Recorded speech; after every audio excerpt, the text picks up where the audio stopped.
So I wasn't really sure how to approach this, but I noticed while there are a couple tutorials, there's no real great introduction to Super Auto Pets on YouTube. And secondarily, there is no over-explained playthrough of this game. It's simple, but because it's so simple, it's pretty complicated, the decisions that you have to make. But the last 2 times I made one, it was so hard to make those right decisions while trying to explain absolutely everything and win. So I'm going to have a basic, as fast as I can make it, whether I win or lose, first introduction into Super Auto Pets. So the title of this video will essentially be, what is Super Auto Pets? Super Auto Pets is an arena mode-esque auto battler where the decisions that you make inside the game very directly affect the abilities and strengths of your animals. There are 90 different animals, I believe, in both of the different both of the different packs. There's the free-to-play pack, and there is, and there is a pay-to-win pack. That's what it's called. This is the free-to-play pack that I'm on, and I'm going to be introducing y'all to. You can see that there are 10 lives. We're on turn 1. There's this crown over here, and the crown represents wins. You need to win 10 times in order to get out.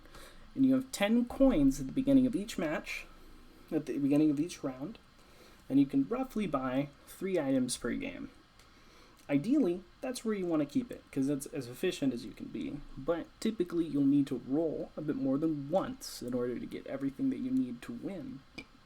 So some turns you'll buy 3, some turns you'll buy 2 items, or 2 pets, and some turns you'll probably end up buying 1. But I don't actually want this to turn into an over-explained run for the reasons that I already stated. I don't want to get fucking embarrassed, but I'll probably get embarrassed anyway. The ant tends to be a really good unit, so do the beavers, and in fact, because it's so close to a pair, I don't particularly mind, so I guess I'm going to play the way they normally play, and just go for pairs. Nothing here is that good, but I do like the honey, so I'm going to go. At the end of your first round, you will always pick your name. I, and most other people, kind of like to pick alliterations, but you could get pretty fancy with it, depending on what's been offered to you. Again, while I do very much want to win, I'm pretty much only messing around. I'm not going to over-explain it or anything, because I feel like it might give me a better chance of winning, but that's besides the point. I like this pair, and pairs are important because when you combine pairs, you can actually obtain a stronger unit than you'd be able to get otherwise normally.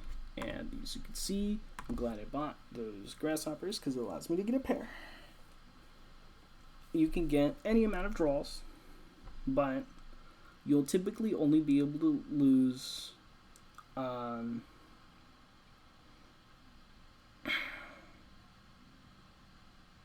3 times. 4 or 5 times. Sorry, you can lose 4 or 5 times before you're out of the game. We've drawn once, lost once. Now that we're in tier 2, you'll lose 2 lives. This is the reason why you only have about 4 to 5 health. It's because you will keep on ending up in situations where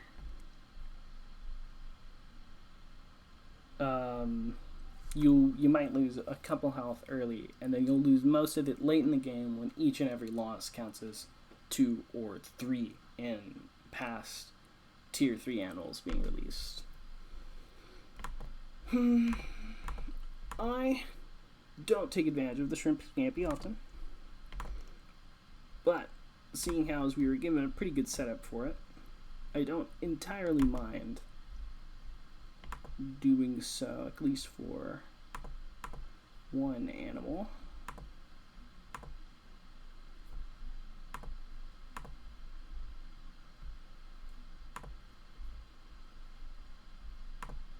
We did skip out on a couple pairs there. And while they're nice to have, eventually you do kind of run out of a purpose for them. Because you don't want to be wasting all of your money on just buying weak level, tier 1 unleveled animals just to be able to get an extra one to show up in the store that you can't afford on that round. The shrimp gives everyone +1 health, and the beaver, when you sell it, gives everyone +1 health. Gives two, not everyone, it gives one random person, and that gives 2 random people. I just brought them together because I feel like their effects would have a nice combination.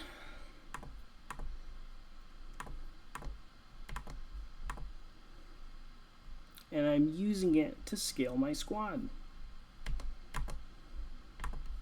I have 5 gold left. I can roll twice to find a better pet than what was there. The hedgehog is a good one. Strong, especially in round 4.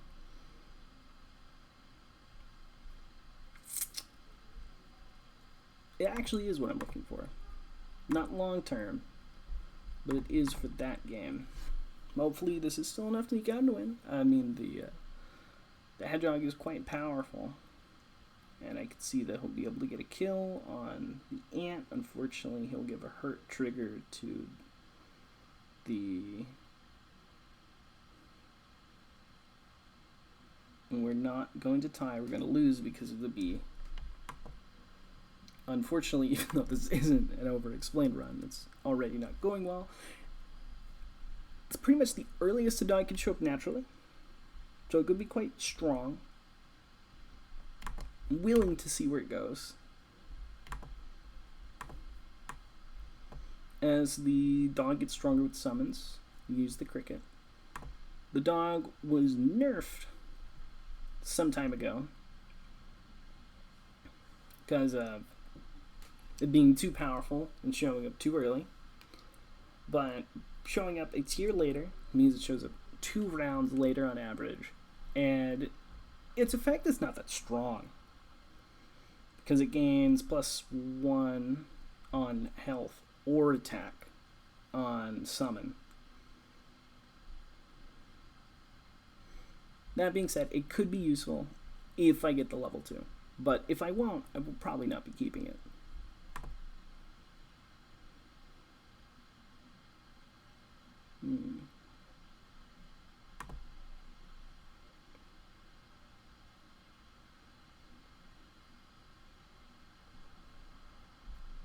I will actually be immediately selling the dog for Nox.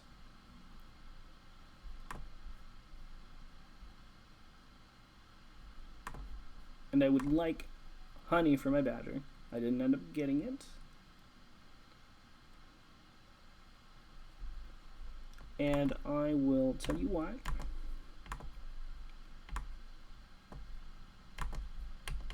And we'll make the pivot to a mid-game team here, using the ox, the cricket, and the kangaroo.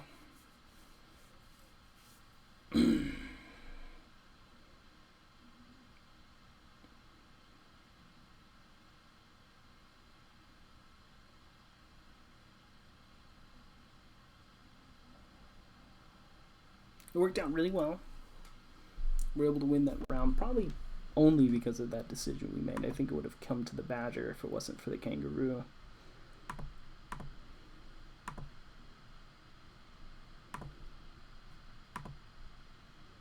I want it on my badger. And I suppose that's where I'm going to keep it long term. I'm not planning on keeping the cricket.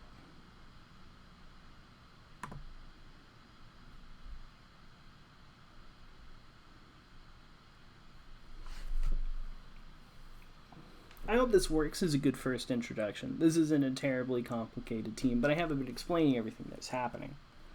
But as you might have been able to tell, when the cricket goes down, he gives 2 faint triggers to the ox.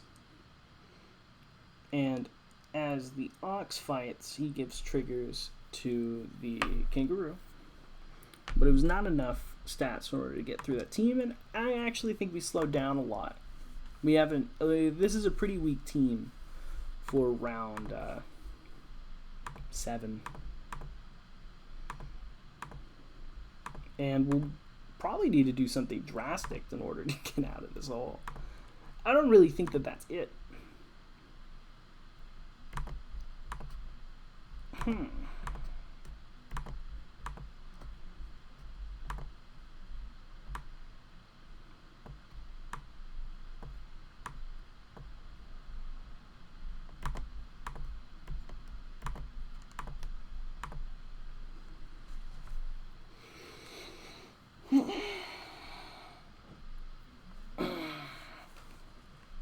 That's not good either.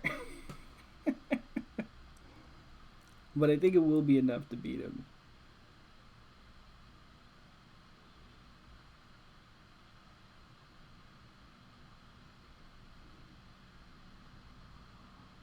And it will be enough to win. We're at 2 life. We're at 4. We're not doing that bad, but we need to win 7 more times in order to get out of this game, and that is where we're struggling.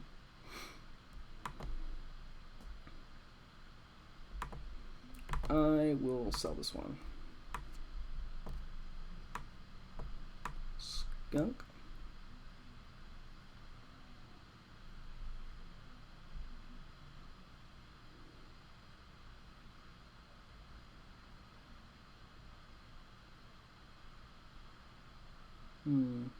No, I don't think that's worth it. If we're not going to buy it, I might prefer a skunk. But I kind of do want it for later.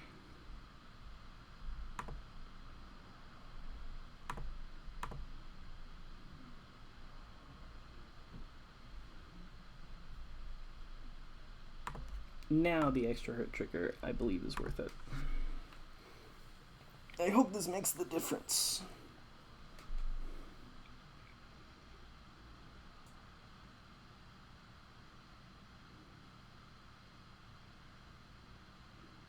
It does. It absolutely makes the difference. That does not, however. We still get quite close to winning. We're at lethal. Most people would probably be scared entering this point in the timeline, and you know what? It's not a good situation to be in. The kangaroo has certainly failed to do his job. The scorpion has death touch, so I assume he'll be better at what's been posted. Hopefully. May have been able to find some value in waiting. I don't believe in that. We're not scaling. We're going to lose. And I do mean that. We're certainly going to lose. I cannot imagine walking out of this next game without being dead. And you know what, man? That's the game sometimes.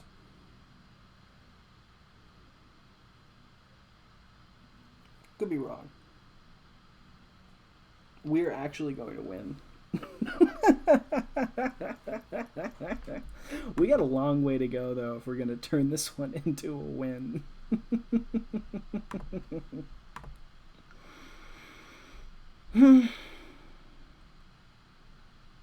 That's the way to do it.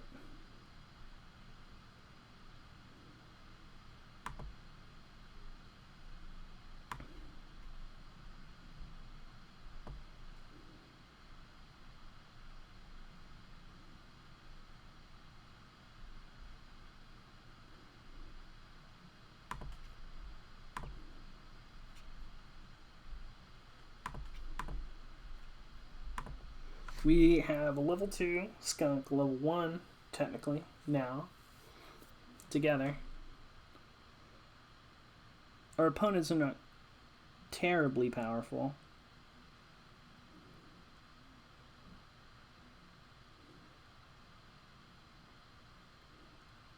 Ooh. Sometimes it be wrong. We made it to round 10. I'm not entirely sure how many times we lost, but we won 4 times. And I'll be honest with you, that was an incredibly powerful run, but I hope this serves as a nice introduction to the wonderful world of Super Auto Pets.